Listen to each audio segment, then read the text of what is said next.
আজকের গল্পটা একটু অন্যরকম, একেবারে ভেতর থেকে আসা।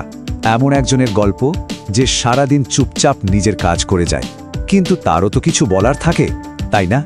চলুন, আজ আর অন্য কারো নয়, সরাসরি মূত্রথলির মুখ থেকেই তার জীবনের গল্পটা শোনা যাক। সত্যি বলতে কি, বেশিরভাগ সময় তো আমার কথা কারো মনেই থাকে না, তাই না? শুধু যখন চাপটা একদম চরমে ওঠে তখনই আমার ডাক পড়ে। কিন্তু বিশ্বাস করুন, আমার ভেতরের দুনিয়াটা সে একেলাহি কাণ্ড। ভালো মন্দ আর এমন সব ভয়ঙ্কর মুহূর্ত, সব মিলিয়ে আমার জীবনটা একেবারে ভরপুর। হ্যাঁ, আমার নাম ব্র্যাড।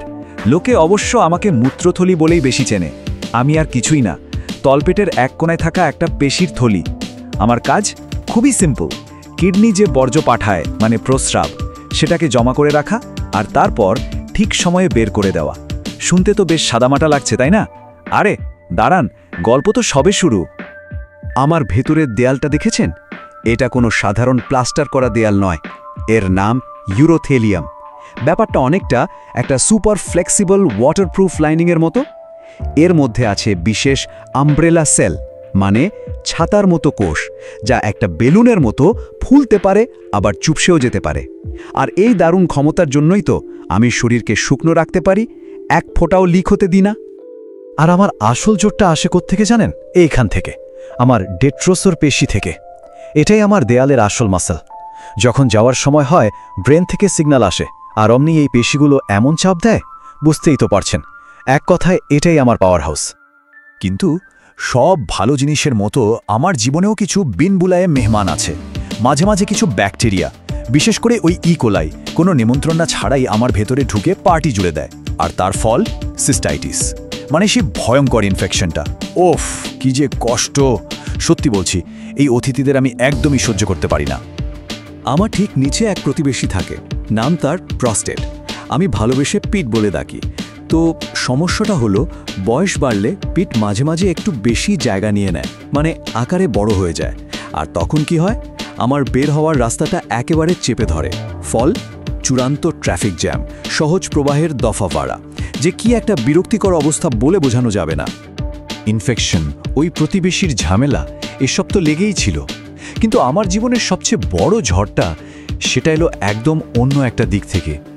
আর আসল ভয়ঙ্কর সমস্যাটা শুরু হয়েছিল খুব খুব নীরবে, চুপি চুপি।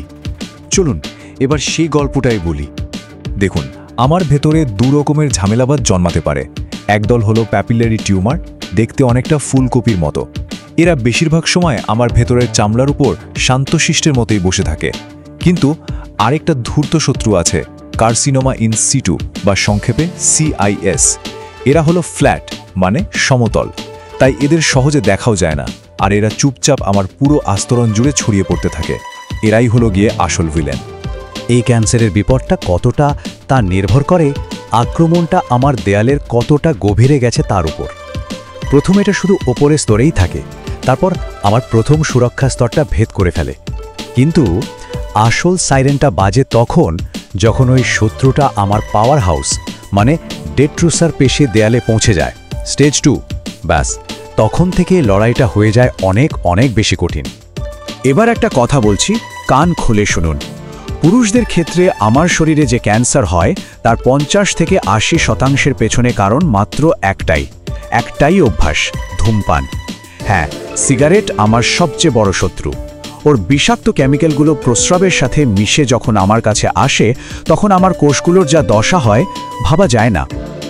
তাহলে আমার জীবনের এই গল্প থেকে কি শিখলেন? আমাকে ভালো রাখতে চাইলে কি করতে হবে? 1 নম্বর, ওই সিগারেটটাকে জীবন থেকে বাদ দিন প্লিজ। 2 নম্বর, কিছু ইন্ডাস্ট্রিয়াল কেমিক্যাল যেমন অ্যারাইল অ্যামাইন, এগুলো থেকে সাবধানে থাকুন। আর সবচেয়ে জরুরি কথাটা হলো, যদি কখনো প্রস্রাবে ব্যথা ছাড়া রক্ত দেখেন, দোহাই, ওটাকে একদমই অবহেলা করবেন না। ওটা আমার পাঠানো রেড অ্যালার্ট। আর হ্যাঁ, কখনো কখনো লড়াইটা জিততে BCG থেরাপির মতো স্পেশাল ফোর্সেরও দরকার হয়। আমার গল্প তো শেষ হলো। আমি ব্র্যাড, আপনাদের শরীরের এক নীরব পাহারাদার। আমি সিগন্যাল পাঠাই, বিপদের কথা জানানোর চেষ্টা করি। প্রশ্নটা শুধু একটাই, আমার মতো শরীরের বাকি অংশগুলো যখন কথা বলে, তাদের কথা শোনার মতো সময় কি আমাদের হয়?